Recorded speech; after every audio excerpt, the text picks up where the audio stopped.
તો અમદાવાદના નરોડામાં આવેલા અરવિંદ આવિષ્કારના સ્થાનિકો ત્રાહિમામ પોકારી ચૂક્યા છે।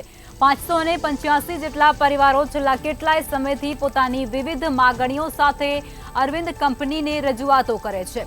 જાહેરાતોની અંદર જે પ્રમાણે સુવિધા આપવાની વાત કરી હતી તે મુજબની કોઈ પણ સુવિધાઓ ન મળતી હોવાનો સ્થાનિકોએ આક્ષેપ કર્યો હતો। ત્યારે આ સાથે જ અરવિંદ કંપનીના વ્યવસ્થાપકો યેન કેન પ્રકારે સ્થાનિકોને પરેશાન કરતા હોવાનો પણ આક્ષેપ કરવામાં આવ્યો છે। ત્યારે આ તમામ સ્થાનિકોએ સીજી રોડ ઉપર આવેલી અરવિંદની ઓફિસની બહાર બેસી અને શાંતિપૂર્ણ રીતે દેખાવ કર્યો છે, પ્રદર્શન કર્યો છે। તમામ સુવિધાઓનો યોગ્ય નિકાલ કરવા માટે રજૂઆત પણ તેમના દ્વારા કરવામાં આવી છે। તો આ સમાચાર અત્યારે અમદાવાદથી સામે આવી રહ્યા છે, જેની અંદર અમદાવાદમાં અરવિંદ આવિષ્કાર તારું શું થશે તેવા પ્રશ્નો ઊભા થઈ રહ્યા છે, કારણ કે તેઓના દ્વારા જે બનાવવામાં આવેલી બિલ્ડિંગો છે તેમાં અનેક મુદ્દાઓને લઈ અને સવાલો ઉઠી રહ્યા છે। પ્રશ્નો સામાન્ય માણસને થઈ રહ્યા છે। લાખો રૂપિયાના મકાનમાં સુવિધાના નામે મીંડું કેમ, તેવા અનેક સવાલો સાથે અત્યારે રહીશો મેદાને ઉતરી ચૂક્યા છે। નરોડામાં અરવિંદ આવિષ્કારથી સ્થાનિકો ત્રાહિમામ પોકારી ઉઠ્યા છે। સ્થાનિકોના અનેક પ્રશ્નો સામે આવ્યા છે।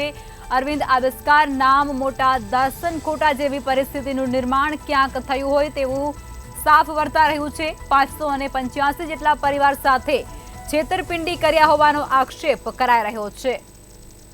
ત્યારે અરવિંદ આવિષ્કારની સંસ્થા છે તેની સામે સ્થાનિકો દ્વારા વિરોધ પ્રદર્શન કરવામાં આવી રહ્યો છે। સ્થાનિકો ત્યારે રોષે ભરાયા છે। અરવિંદ કંપનીએ બનાવેલ મકાનોની હાલત ખરાબ હોવાનું સામે આવ્યું છે। નરોડા વિસ્તારમાં આવેલી અરવિંદની જે સાઇટ છે તેની અંદર 584 થી પણ વધારે પરિવારજનો છે તે હેરાન થઈ રહ્યા છે અને હેરાનગતિ જે છે તેને લઈને તેઓએ વારંવાર રજૂઆતો કરી છે, તેમ છતાં પણ નિરાકરણ ન આવતા અંતે તેઓ જે ઓફિસ જે છે ત્યાં પહોંચી ચૂક્યા છે અને શાંતિપ્રિય રીતે ધરણા કરી રહ્યા છે। તેઓની માંગ જે રહેલી છે તે માંગ છે કે તેને જે પ્રાથમિક સુવિધાની જે મોટી જે વાતો કરવામાં આવેલી હતી તે વાતો પ્રમાણે એમ્યુનિટી જે આપવામાં આવી હતી તે એમ્યુનિટીઝ પ્રમાણે વસ્તુઓ મળી નથી, તેને લઈને રજૂઆતો છે। અચ્છા, શું લાગે કેટલી વસ્તુઓ જે છે જે પહેલાં બતાવવામાં આવી હતી ને હવે નથી? ઘણી બધી નથી એની અંદર વસ્તુઓ, જેમ કે કાફેટેરિયા સાવ તકલાથી બનાવેલું છે લોકોએ, એ કાફેટેરિયા તૂટીને એક બાજુ બી જતું રહ્યું છે। પ્લસ અદાણીની લાઇનની બી એમણે વાત કરી હતી, અદાણીની લાઇન પણ અમને આપી નથી એ લોકોએ। અમે માગીએ છીએ તો અમારી અંદર રોડા નાખી રહ્યા છે એ લોકો, વારંવાર હાથ કાપવાની કોશિશ કરી રહ્યા છે એ લોકો એમ કહે કે તમે અમારી સહી કરીને આપો અને તૂટફૂટની જવાબદારી થાય તો તમારી।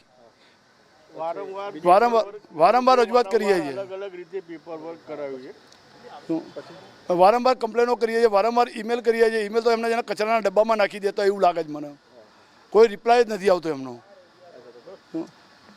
આ સિવાય બીજી કેટલી સમસ્યા છે? આ સિવાય અમારે ઘણી બધી સમસ્યાઓ હતી।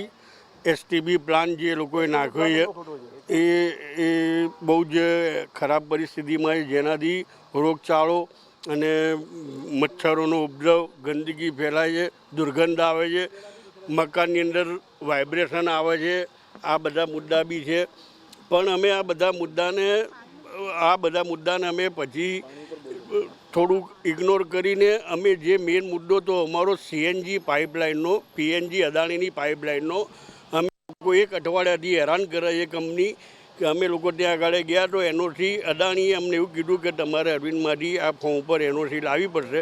અમે લોકોએ અરવિંદમાં રજૂઆત કરી તો અમને પહેલાં એક ફોર્મ આપ્યું, આમાં આ સહી કરાવી લાવો, પછી 2 દિવસ રહીને પછી બીજું ફોર્મ આપ્યું, હવે આમાં આ સહી કરાવી લાવો, પછી ત્રીજા દિવસે પાછું, એમ કરીને એક અઠવાડિયાથી વારે ઘડી અમને સતત હેરાન કરી રહ્યા છે। છેલ્લે એવું કીધું કે તમે જેટલા મેમ્બરો ગેસની લાઈન લેવા તૈયાર થયા છે એ લોકોની આ ફોર્મ આપીએ છીએ એની પર સહી લાવો। તો અમે લોકો બધાએ ભેગા થઈને બધા 150 જણને ફરી વખત ભેગા કરીને બધાની સહી લીધી અને પછી રાત્રે 11 વાગે અમને બીજું કોઈ ફોર્મ આપવામાં આવ્યું ને એની અંદર બધું એવું લખવામાં આવ્યું કે જેનાથી અમે જાણે ગુનેગારો કે અમે કોઈ એવી વૃત્તિ કરતા કે અમારા બધા કાંડા કાપી લેવાના હોય એ રીતે, એટલે અમે લોકોએ એનો ઇનકાર કર્યો કે હવે અમે આ ફોર્મ પર સહી નહીં કરીએ। અને આવી રીતે વારંવાર કંપની અમારું કંઈ સાંભળતી નથી અને અમને લોકોને બહુ જ માનસિક ને બધી રીતે હેરાન કરી રહ્યા છે। ત્યાં આગળ ફેસિલિટી મેનેજર છે એ પણ અમારી ઉપર ખોટા આક્ષેપો કરી રહ્યા છે અને અમારી ઉપર એણે પણ પર્સનલી એણે કંપનીની પણ એણે પર્સનલી ફેસિલિટી મેનેજરે અમારી પર કાયદેસરની કાર્યવાહી કરી અને ખોટી રીતે અમને બહુ જ હેરાન કરે, માનસિક રીતે અને બધી રીતે હેરાનગતિ કરાય. હવે ના આના સિવાય બીજી શું સમસ્યા મહિલા તરીકે કેટલી समस्या થાય છે? तो पानी की भी समस्या है, पानी की पाइप लाने वाली वो भी नहीं आई म्यूनसिपालिटी की.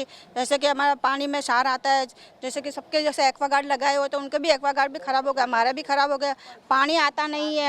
फिर है ना क्षार की इतनी प्रॉब्लम है, जैसे कि हमारे खाने में पेट में तकलीफ होती है, सब हर चीज़ प्रॉब्लम होती है. मेरे लड़के को भी है, जैसे कि प्रॉब्लम होती रहती है. अभी ये खेलने के ग्राउंड पर इतने नहीं है कि छोटे छोटे बच्चे ही खेल सकते हैं, बड़े कुछ खेल नहीं सकते हैं. और बड़े बच्चे उनको खेलने का होता है तो वो कहीं जा नहीं सकते, उनको फिर क्या कर सकते हैं. और ये नहीं है और है ना ऐसा था सीनियर सिटीजन का बोला था, उनका बैठने का उनको भी नहीं है अभी तक, उसका भी कोई सुविधा हुई नहीं है. और अभी पीएनजी आने वाला था, पीएनजी में जिसने इतने सारे लफड़े किया, 1 महीने से जो मेरा हस्बैंड जो है ना ये क्या कहते सिलाई का काम करते हैं, उनको भी है ना धक्के खा खा के हम परेशान हो गए. સિંકેજની પ્રોબ્લેમ એટલી છે કે આખું ઘર આમ પૂરું સિંકેજથી દેખાય છે. કેટલી પણ પ્રોબ્લેમો છે, સોલ્વ કરવાનું કોઈ આ લોકોનો મંતવ્ય જ નથી.